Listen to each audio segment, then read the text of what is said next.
Welcome. It's good to see everyone this afternoon. I'm going to share with you a little bit of research I've been doing over the last few years on Barboursville. It's an interesting building, I think. Was a building, it's now a ruin, and I'm going to show you some of the ways we've been working through discovering what the building was and how to visualize it. And so just to begin with, just want to open with just this way of thinking about what we're doing. My interest is, of course, in historic preservation and adaptive reuse.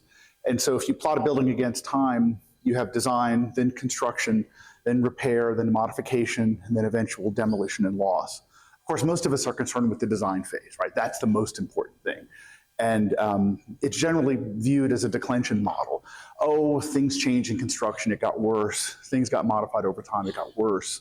But I'd like to stress that I think it's those in-between things are the most important.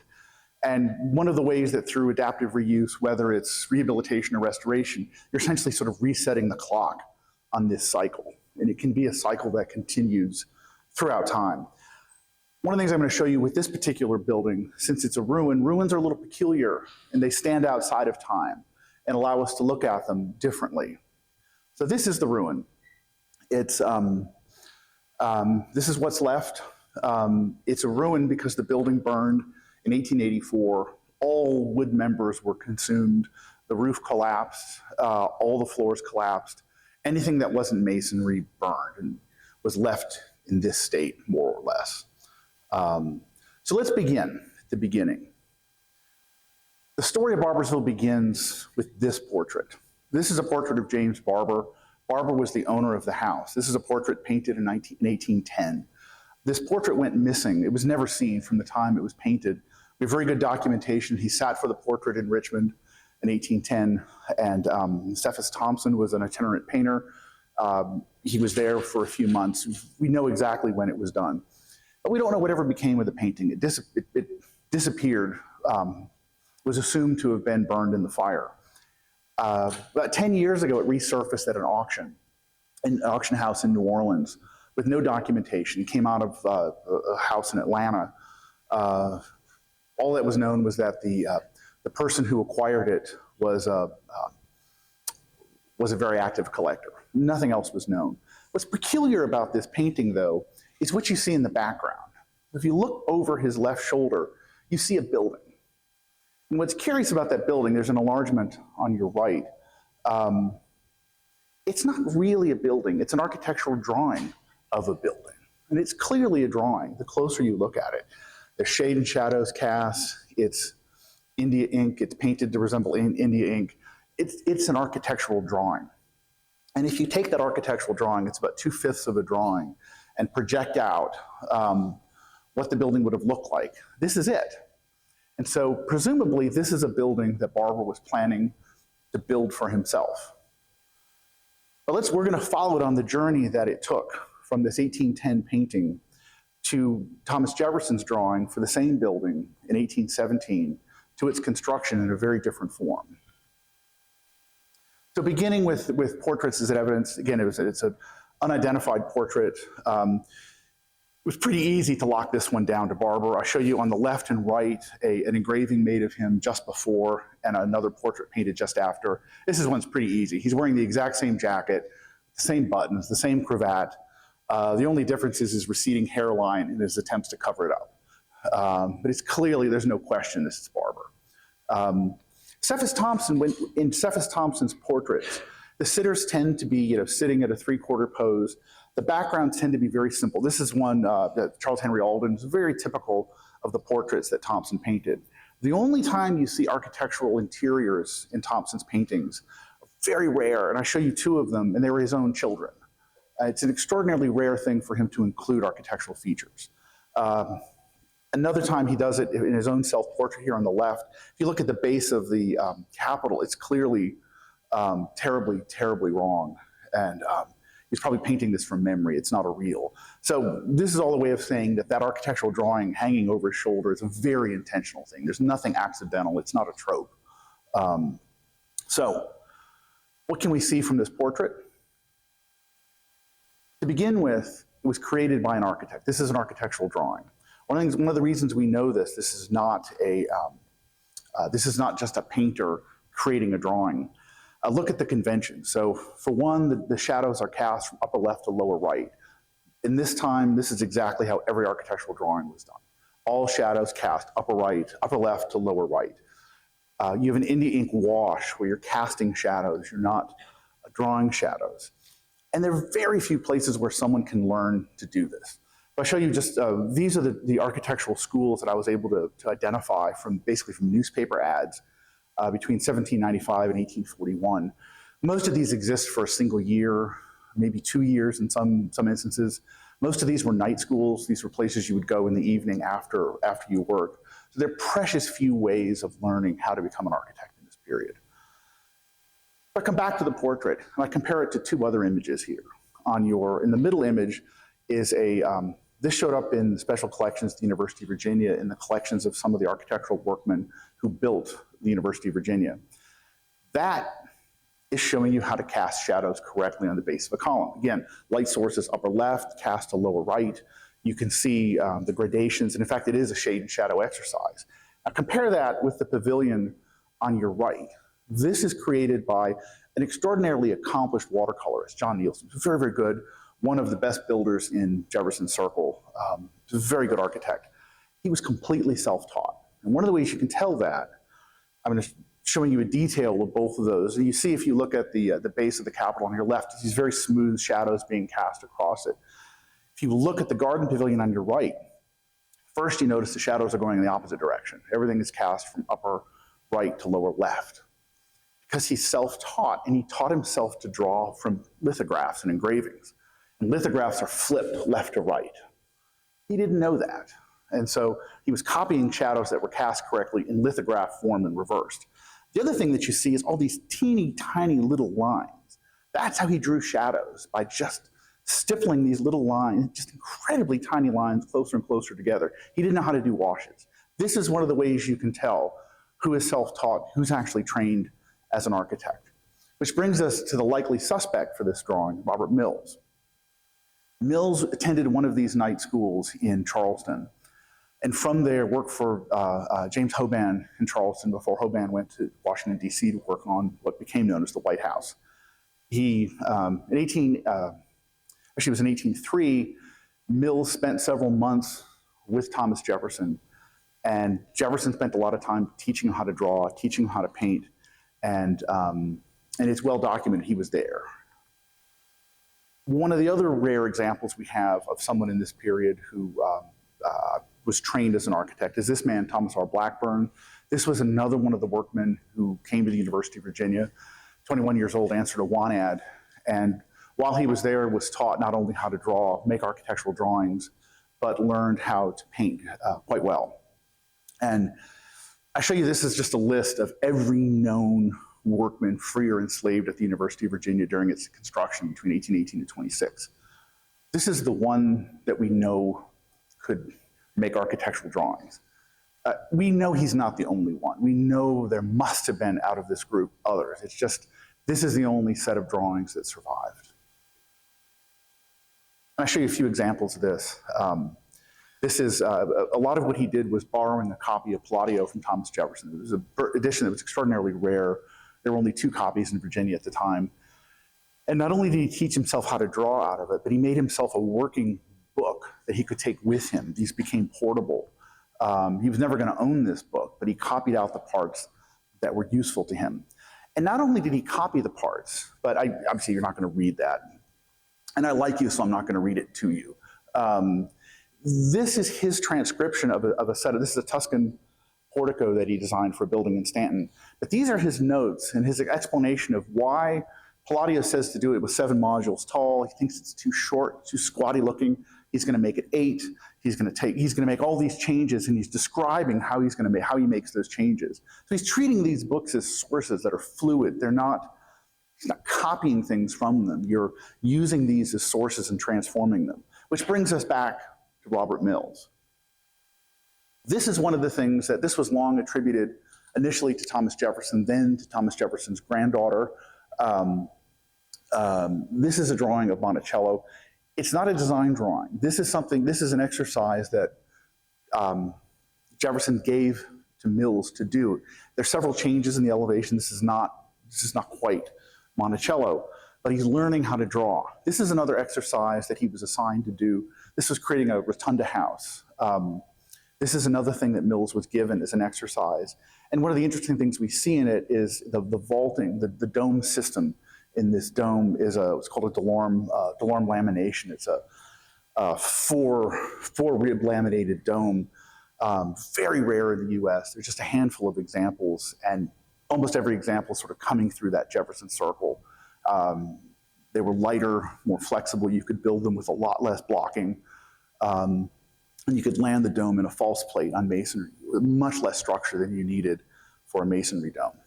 And I also show you a couple examples just to show you how close this drawing is to some of Robert Mills's own early work. This is it's commonly known as the Fireproof Building.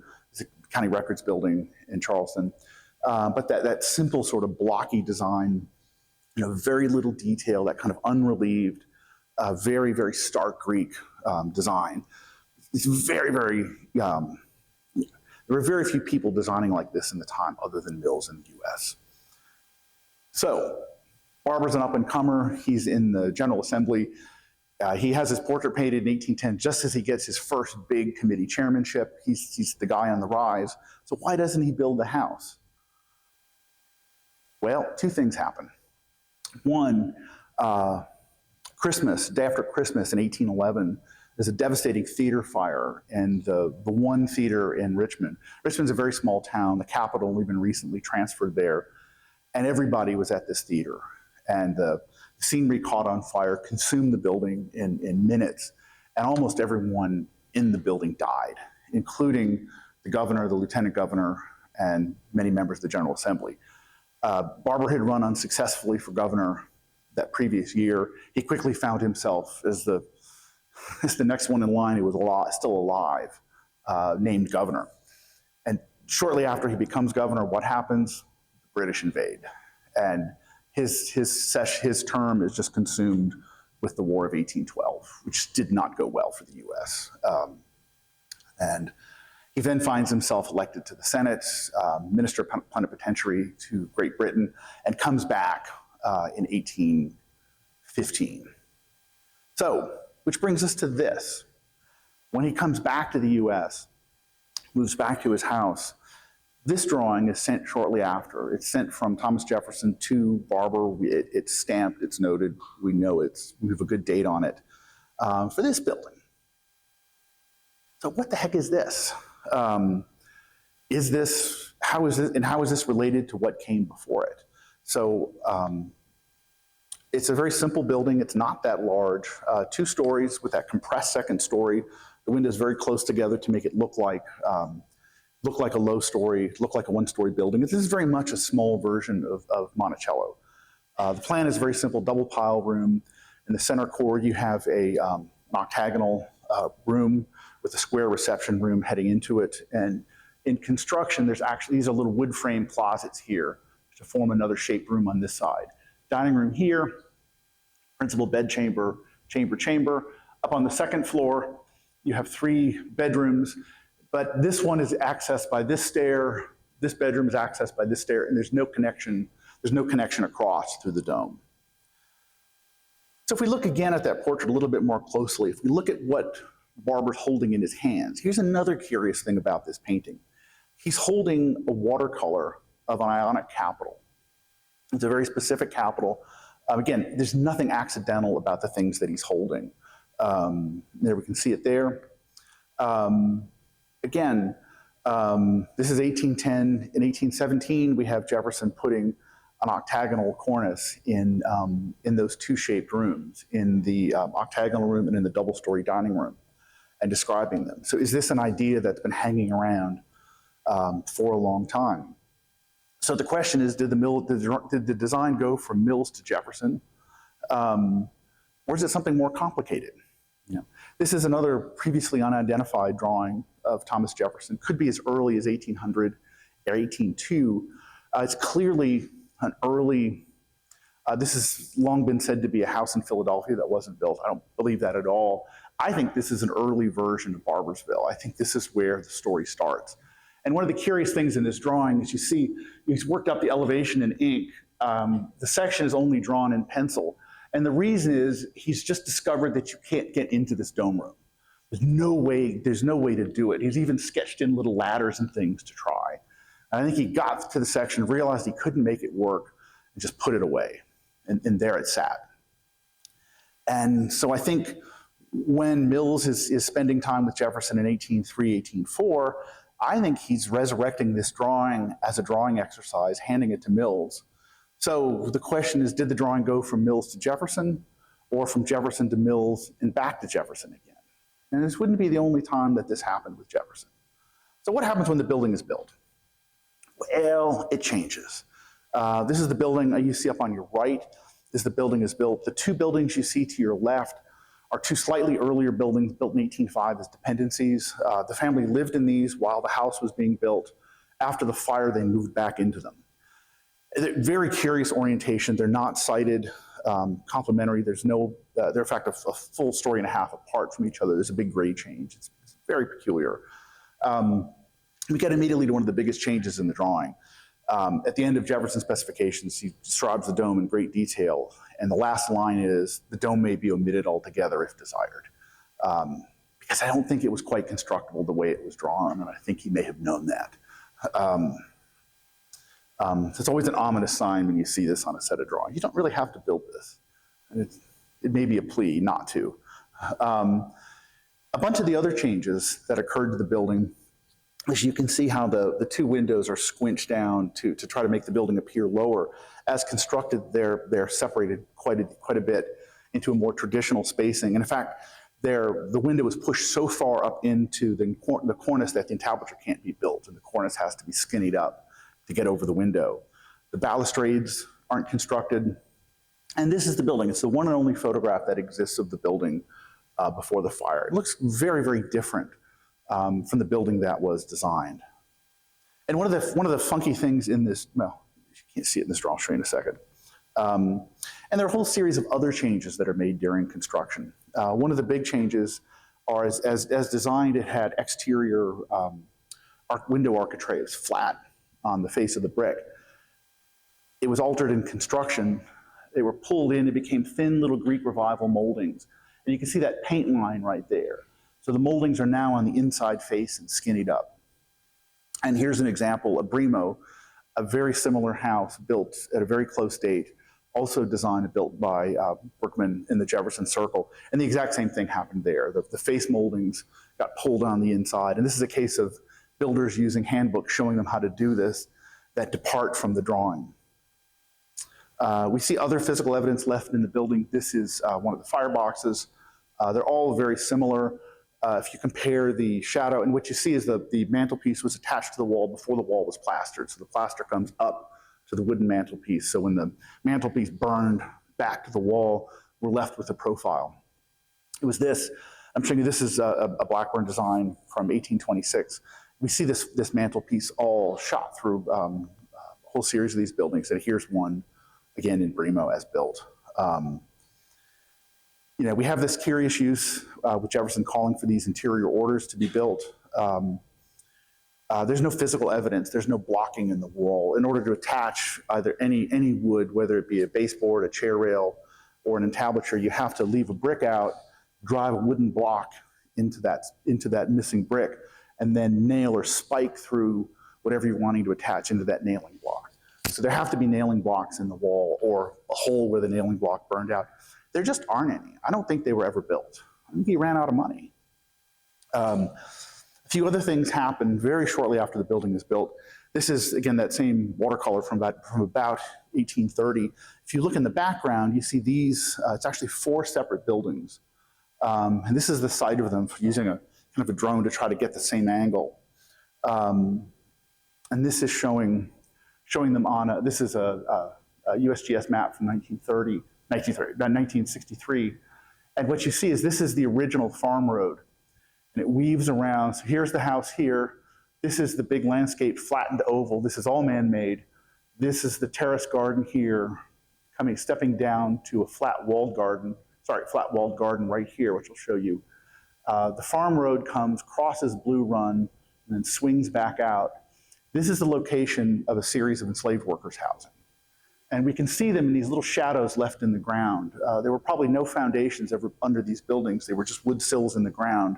And as the buildings collapsed and rotted, they leave these little depressions. And I think that's all you're seeing. And I think these three are residential. This was probably some kind of a barn, which left the lightest mark in the landscape. It was probably just post holes coming in the ground. There probably wasn't even a sill. And so this is what you see. This is those four structures sort of telegraphed. And one of the things we're hoping to do, everything works out, the last week of October, we're going to be doing some archaeology out there on these locations to try to find these buildings. And this is the location. They're on a large man-made terrace here. And I show you, so this is the main house, this is the workers' housing, and there's the road coming in. They were very intentionally placed, highly visible. You would see them as you came in, and the road took the bend. And I should point out here, this is another house called Brownland. Brownland is owned by the descendants of the families that lived here. When Barboursville was selling off land after emancipation, the farm went into steady decline after emancipation. It's funny how hard it is to run a farm when you actually have to pay for your work. And it just went into steady decline from 1865 until 1950 when they sold off the last of the land. The French family, the French and Browns, started buying pieces of land from Barboursville and built their own house here. This is called Brownland. This is the earliest part of Brownland, which is still up in front. This is the family. They're posing sort of around the side here. And they still own the house. They still live there. It's a really interesting family. And we've been actually working with them a lot on this project. And the family conducted some really amazing oral histories of themselves in the 60s, which they've allowed me to use. It's a really remarkable story. So as the Barbers fell into decline, the Frenches and the Browns built their own farm across the street from it. It's pretty remarkable. So the ruins stayed as ruins. So the fire occurred in 1884 on Christmas. Christmas is a really bad time for fires. People build really big fires. Sometimes have a lot to drink, lots of people around. Logs roll out, houses are consumed. It's not at all unusual. And the house stayed as a ruin. This is what it looked like in 1915, sort of completely engulfed in ivy. Beginning in 1975, there was the Zanin family, Italian winemakers, been making wine in Italy since the early 19th century, started buying the land with the intention of opening a vineyard. They started working with Mario de Valmarana, who was also an Italian transplant. Mario taught preservation at the University of Virginia. Mario was my teacher, and contacted Mario and Ben Howland, who was a landscape architect at UVA, about helping them preserve the ruins and see what could be done. And this is after they started they actually had the students clearing the ivy for credit, which I don't think we could do that anymore. Imagine that's frowned upon. But this is after what they spent the first year clearing ivy. They were surveying, created these highly accurate survey maps of the site. They were student-run archaeology on the site. And they created a series of preservation drawings, which unfortunately had been lost. And so we don't have the drawings that were created for the project. But they were used to do a whole series of stabilization efforts to the building, clearing off.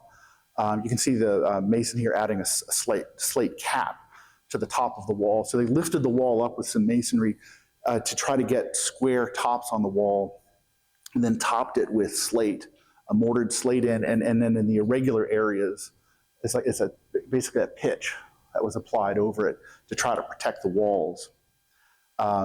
Any place there's infill brick, it's set back a course or half a course, so it's easy to see. They also did a whole series of student studios based on Barboursville. This was a project, I think it was to be a winery. This is before the winery was constructed, building a winery right next to the ruins. Interestingly, out of 13 students, only one went into the ruins. These are great. We don't have I don't know the program, but these just turned up very recently and really left the building in the state that it's in today. It's very actively cared for and managed by the winery, which brings us to the current project, which is the visualization of those ruins. So these are the folks that I've been working with on it. Patrick Thompson is a Hokie. Does anybody remember him from? Yeah, Patrick's great. We worked together for like 15 years. Will Rourke, who also went for the architecture school here, he now runs a visualization lab at the University of Virginia. Jan Siskala was an exchange student last fall, and he's really terrific. Jan's been building the 3D model, and I'll show you some of what he's been doing. And Pat McLean is a really terrific architect, and he's been helping with some of the elevation drawings. And I'll show you the process that we went through for those. So this is the scanning of the ruins, basically creating a massive point cloud by moving these cameras and sensors around the building, each doing a 3D scan. Each one is locating itself by GIS, in 3 planes, and then mapping them all together.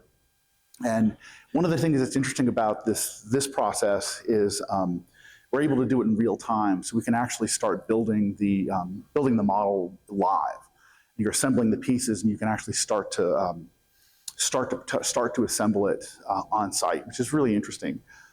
Even with 3D scanning, not too many years ago, you had to wait until you came back, process everything, and then if you missed something, you had to go back. It's a really terrific process and creates these incredibly dense assemblages of data called point clouds. And the point cloud is basically 1 pixel for every ping of the 3-dimensional camera, every time it hits something. So the camera's spinning 360 degrees, and every time it comes in contact with something, it records that distance and records that distance in the elevation. And so the point cloud itself can be really difficult to read. So this is actually a composite image made of laminating into the point cloud mosaic photographs of the building. So it makes it much, much easier to see. They can be really deceiving sometimes as just point clouds, but you start to reveal enormous amounts of information this way. And so these are actually all of the camera placements. So every place the camera is sitting, of course, it can't record anything below it. And so you see how many camera placements it took. But what you're able to see when you start to even look just at the scan recordation is an incredible amount of information. So this is actually east-west section dropped through the point cloud, and just moving in on 1/2 of it, you can start to see incredible amounts of data. For example, you can see here, these are closets. You can see the wooden shelves were installed before the wall was plastered. The wall was plastered up to them. So when the shelves burned out, you're left with the scar. We can see our floor joists here. There's the blocking for the baseboard. And above that, you see these smaller blocked holes. This is the blocking for the chair rail that went around the room. You can see here is a repair area of mortar from 1975. Masonry, you can see how it's set back. You can see the little shadow line. It's punched back so you can tell that it's new. Same up here. This was restored in 1975, and you can see it's punched back a little bit to leave you that reveal line.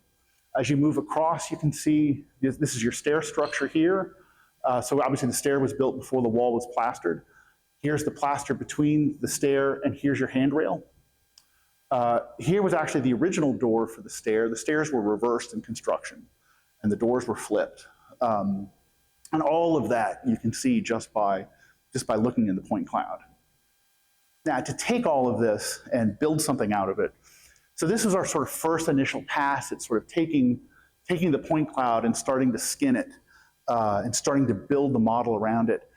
And we really quickly ran into an issue with trying to design all of the historic elements in Revit in 3D all at once was much harder than we expected. So we actually backed up, designed everything in AutoCAD in 2D, and got all the proportions worked out, and then took the 2D elevations back into the model. And it worked out really well. It ended up being a really good workflow. We were able to get much, much more accurate results because when we got into the model, all we had to worry about was depth.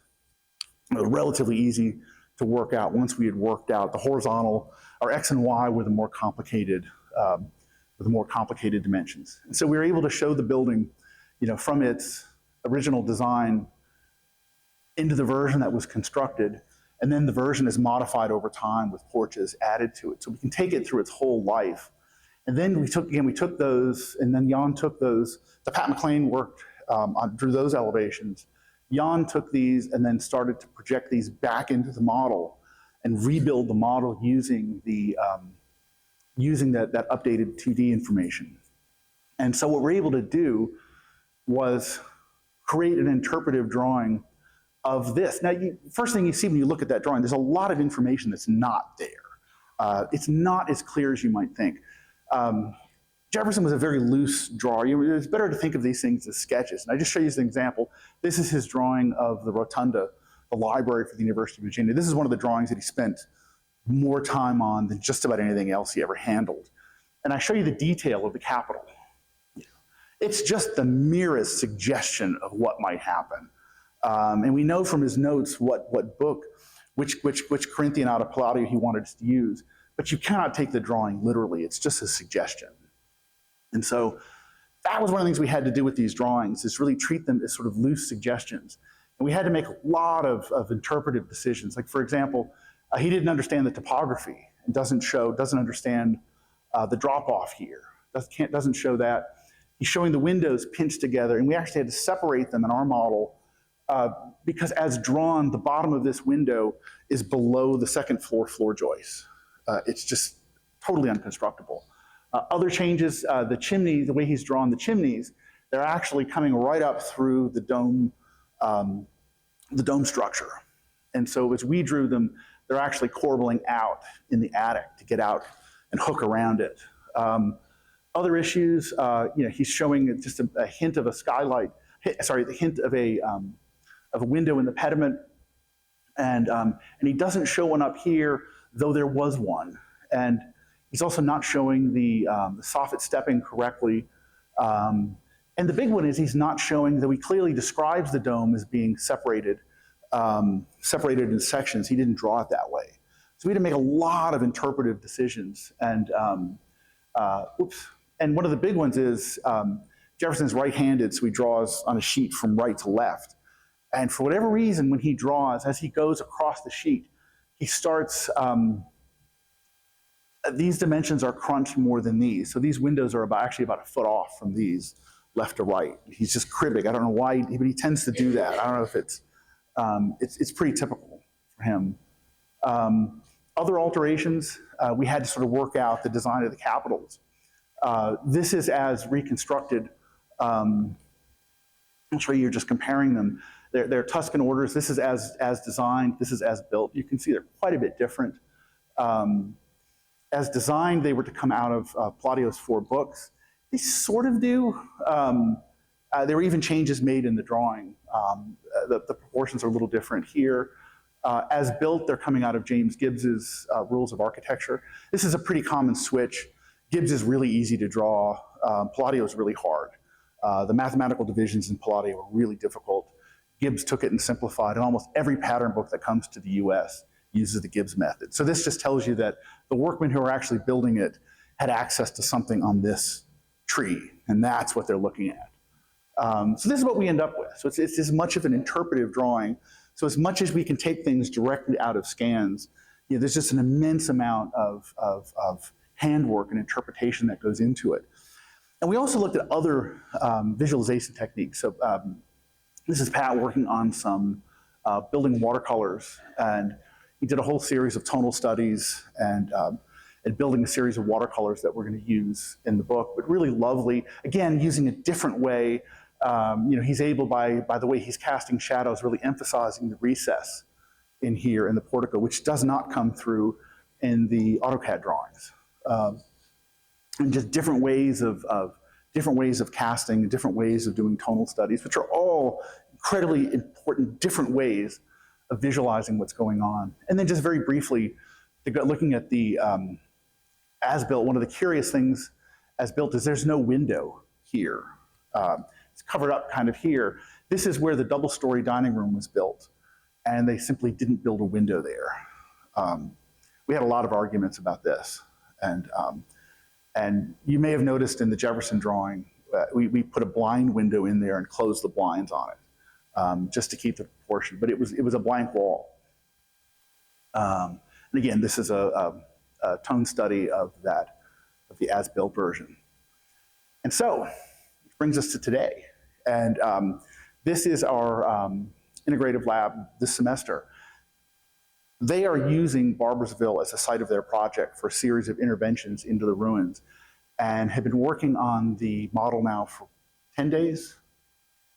10 days, that sound about right? Yeah, not long.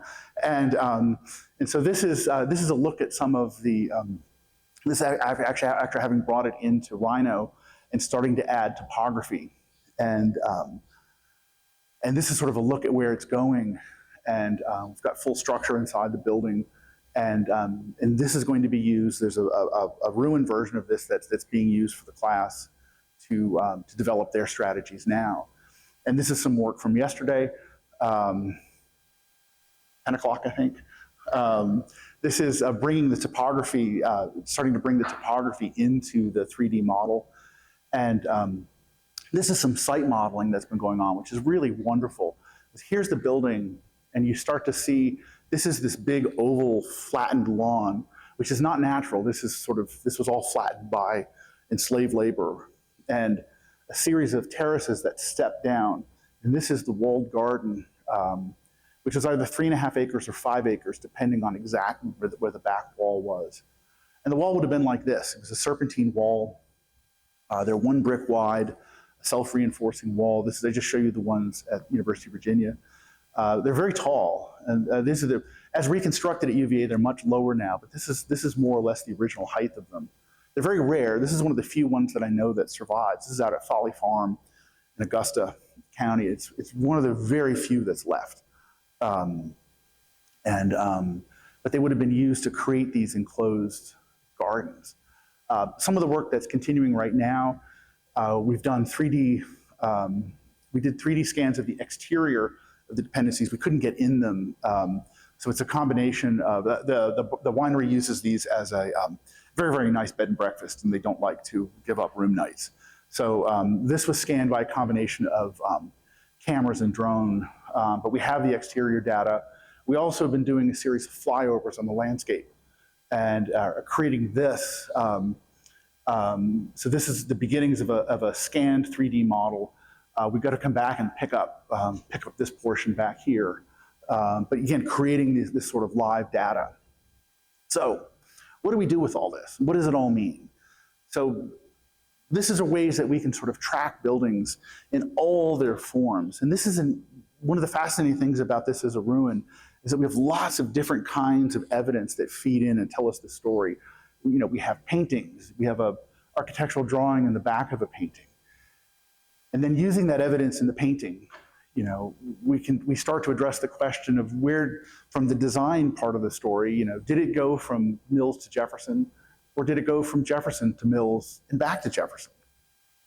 And we also have that life history of the design changes of the building. We have the building as designed, and then the building is built, which again brings us back to this sort of model of life cycling of buildings, and looking at that, where, you know, we tend to focus just on design, but we really need to spend more time with the rest of the life history, including the end, including the demolition.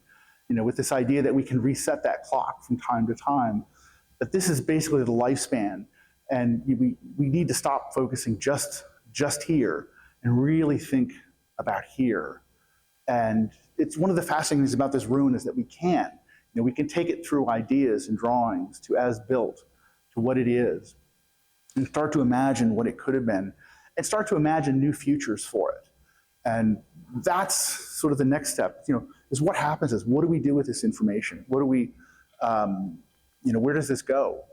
And, you know, and we use these different means of visualizing to try to imagine what that future could be and what it might become. And all of these things together start to tell us this story. And again, it's just one of the ways you can take a single object and sort of project it through time and watch change. And one of the point of the lab this fall is going to design a series of interventions in and around this to create a headquarters for the descendants of enslaved communities who want to set up a series of connections between historic house museums to tell the stories of the enslaved workers who was there and the families and their lives, and designing a way to create that in here, including some exhibition space indoors and outdoors, and to really see if we can take what was completed in 1980 and rethink it and think about it again and see, what could we do with this now? Thank you very much.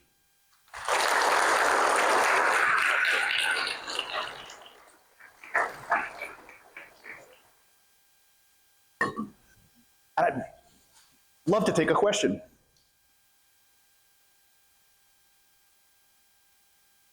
Anybody doing 3D scanning on their projects? Well, that's a lie. I know at least 13 people who are.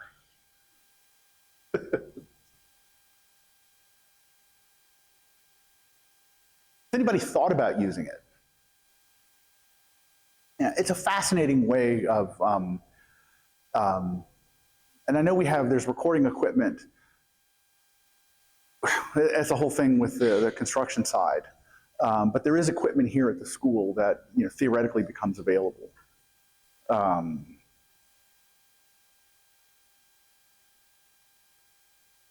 Yes.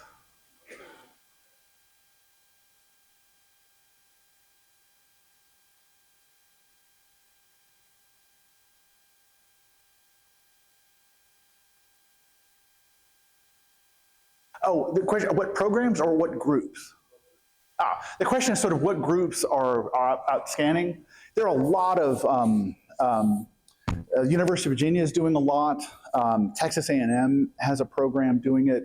There are a lot of preservation agencies that are doing it. ICROM is doing a lot of scanning and sponsoring a lot of scanning in Rome on the forum. It's becoming increasingly popular. And what most of those do, though, is that what they do is create, they create this, and they will basically create a composite point cloud, which contains enormous amounts of information, obviously, and they tend to stop there. And so they're creating these models, and so basically the model is you're taking it through recap back to Revit. They're stopping at recap and bringing it in model form, and sort of stopping as a pure preservation exercise. There's nothing else that happens to it. So one of the things we're trying to do with this is take it that step further and actually build it out. The places that you see the full build out are Monticello has done it, Mount Vernon has done it. And what's fascinating is once you get it into Revit, and you build out that model, you can tag the interior of the model with all kinds of information, photographs. So like the Mount Vernon model, you can go into it and you actually will have historic photographs of the rooms in those spaces, and even objects that are associated with those rooms are tagged into the model. It's really fascinating. It takes an enormous amount of work. It's just why you don't see a lot of it.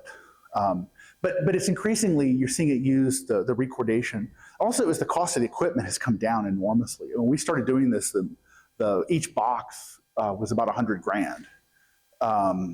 They were killer expensive. They're only about $40,000 now, and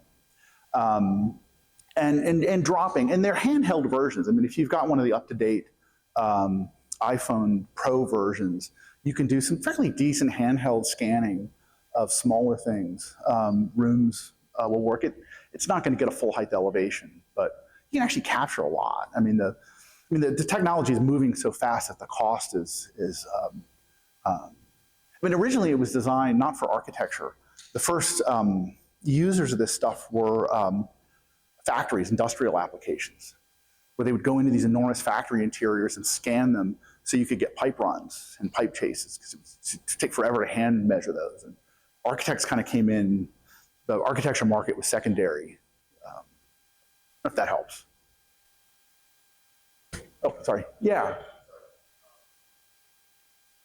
Do I have a who? A next ruin. Now I got to finish this book first, and And so I'm not sure what the next one would be. I mean, the next really interesting one in Virginia is Menokin, which is actually going through a reconstruction process right now.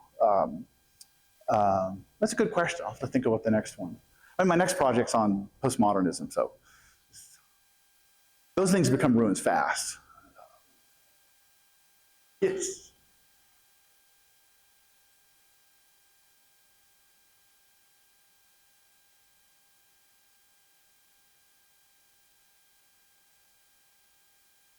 It's a great question. The question is, how did the design of the winery respond to the ruins? Not much. It's set up on the hill, so if I'm, based on this view, if I turn around, the winery is right there. So there's a little bit of separation. It's an interesting sort of, it's gone through a whole series of editions. There's a Hank Brown section, center part. Mario de Valmarana did some of the winery components. So it doesn't respond directly to this in any way. It's sort of a polyglot series of buildings. But it's part of the winery's identity. I mean, they use the ruin on all the labels of their wine. Their best wine is actually called Octagon. And they use a plan of the building. But it's very much part of their identity. And I think it's interesting because I think given I think the Italian move is just to leave it alone. You know, I think Americans, we just want to get in there and muck about with things and make it better. And they were just content to just sort of take care of it and maintain it. It's been a very interesting way they've just kind of allowed it to be, but it's very much a part of they're very aware of it and very supportive of all the work out there. Which is also an interesting thing because they have no historical connection with the enslaved history of the building. They have no issues with the interpretation of it. It's just, okay, that happened. We'll talk about it. It's not us. It's been a very interesting, alignment. Yes?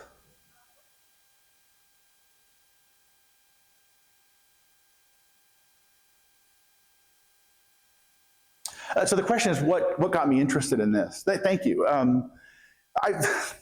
I did a book a few years ago on one of these Jefferson workmen, Thomas Blackburn. And so I've been really interested for a long time in the ways that someone becomes an architect in this time period. How do you learn? How do you study? How do you make that jump from a trade into a trade plus architecture, which is really what happens. And so I've been studying a lot of these buildings sort of as a result of that. And then this particular one sort of caught on. I'm on the board of the Center for Palladian Studies in America, and CPSA, we decided to pick this up as a project, and they were willing to sort of sponsor some of the work, and there were some long-standing connections. Mario de Valmarana was the founder of CPSA, which opened some of the doors to the winery, and it sort of made a lot of those connections sort of work out and made them a lot easier. And so there's a bunch of things kind of falling into place like that.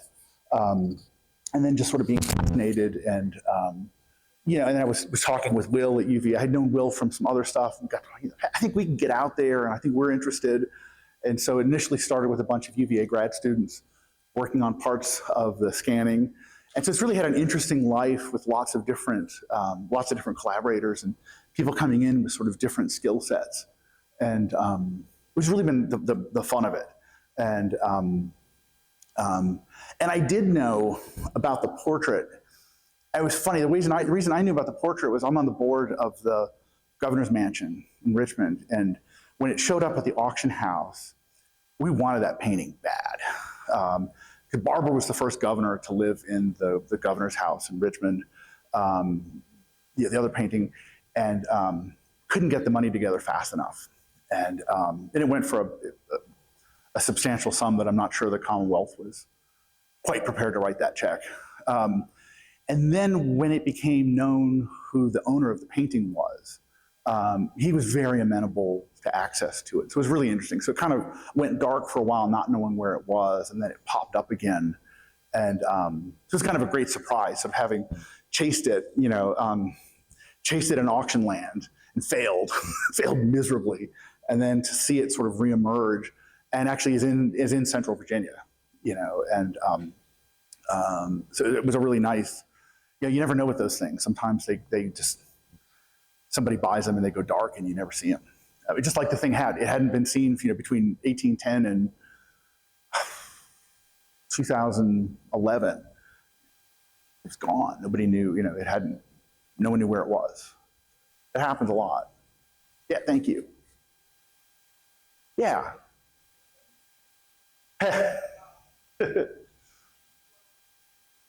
Yeah. Yeah, let me back up. Sorry, close your eyes so you don't get seasick. Yeah, it's a peculiar thing. We fought a lot about this.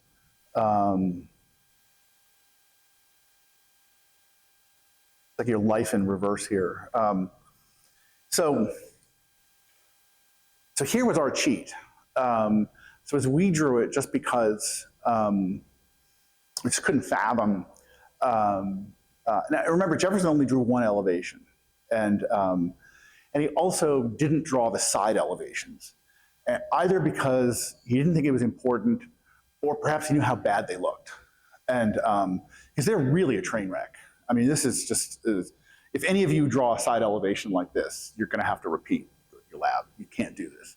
Yeah, it's a symmetrical building with this sort of wildly asymmetrical location of the dome, and the way it's just pushing out, and the very peculiar window alignment. And so it's really not clear in Jefferson's drawing what happens on that elevation. Is there a window? It doesn't really indicate one. He kind of hints at one. So we cheated and did it as a blind window, as a recess with the blinds closed, so to indicate the rhythm for it, which does happen. I mean, you do see that. It's not an unknown thing. It's a good trick. So you can sort of maintain that rhythm, because this is where that double height dining room was. And so I presume the idea was that nobody wanted a window, 2 stories up in the air that you couldn't maintain and couldn't get to. So we cheated and did the blind window. But as built, we have a little bit of this. This wall collapsed down to about this line, but we have enough of the lower part of the wall there standing to know that they didn't do, there's no inset, there was no sill, they just built a blank wall. And so we had a lot of arguments about this, because it looks terrible. I mean, it just looks like you made a mistake. And honestly, like 50% of the time when I show this slide, somebody like, what happened? Did you forget the window? Yeah, didn't forget the window. But it's really odd. It's really strange. It's very unbalanced. And it's one of the things that's always funny historically about working with houses, with residents, is people do strange things with their own houses. Public buildings and civic buildings are much easier to deal with because they tend to be more rational. People just do strange things sometimes with houses. And there's not a clear reason why. And so that's sort of a good, so that was a case where this was the compromise we came up with, that, so we felt like we could keep our integrity, with some sort of historical integrity, yet it wasn't, quite aesthetically revolting as this. Because it actually, and the funny thing is, actually, we have some color renderings, some color watercolors of this, and when it gets in color, it really looks peculiar. You really see that wall, and you really start to focus on that missing window, and it's odd. And which is funny, there was an exhibition in the 80s where people built it was a Plaudio traveling exhibition, and they built model. I didn't show them because they're strange. Models of this, and everybody cleans up the side elevation and puts windows in. And everybody just made it look like it should have looked like, what they thought it should have looked like.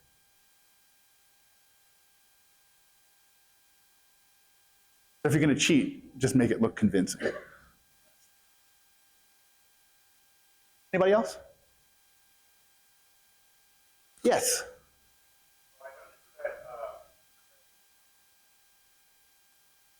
Yeah.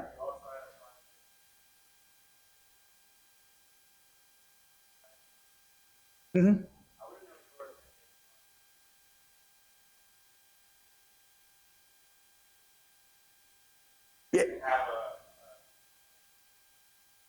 Yeah, and so the answer I'm going to give you is in sort of direct conflict with what I'm asking my students to do. So I just want to, be real clear about that. So I'm asking them to intervene, and attach, a couple exercises where they have to attach to the building. There's another one where they're going to have to go take things into the building, because my natural reaction is to go 100 yards away and bury it underground.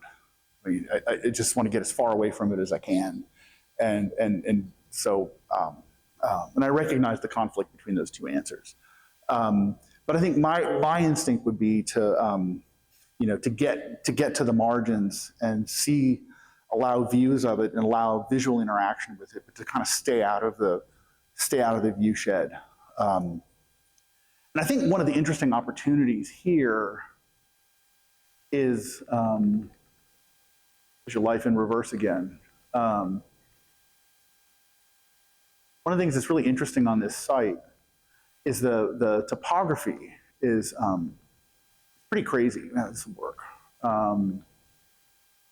It really steps. So right now, as you come in, this is the winery. The winery doesn't exist yet. There's just some farm buildings here where the winery is developed along this road here.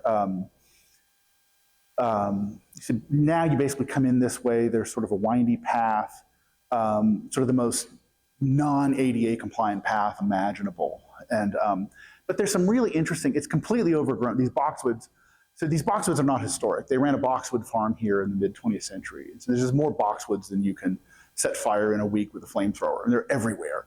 And so you can't see the terraces. They're just completely engulfed in these massive boxwoods.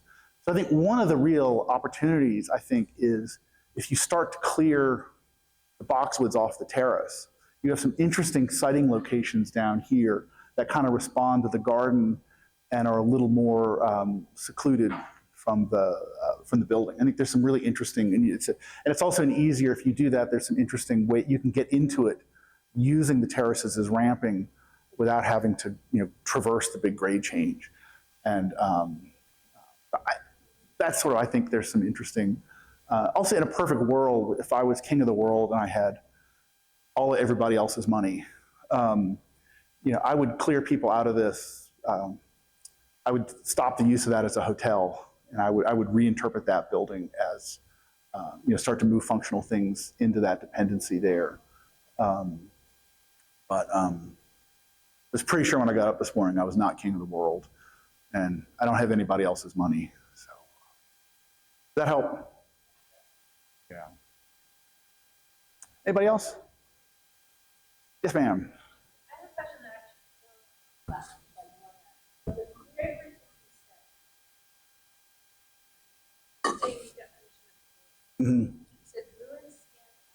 And I know that a lot of students are up a lot of things. Yeah. So I was wondering if you could talk a little bit more. Thank you. Yeah, and what I meant by that was, sort of, if you take that idea that a building is sort of traversing through time and it's constantly changing. I mean, and all of those changes add up sometimes to great changes, simple repairs and replacements. And the users are constantly making modifications to buildings.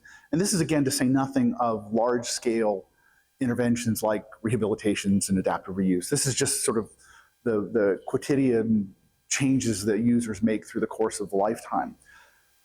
When a building becomes a ruin, it's sort of interesting. It's sort of, just take like sort of maybe a horrible biological analogy. It's sort of it's like it's a death, but it doesn't cease to exist. It doesn't get buried. It's sort of, it's there and it's kind of frozen as this thing. It's like the zombie that doesn't move, and it's kind of arrested in time there. So there are no more user modifications to it. Those have ceased.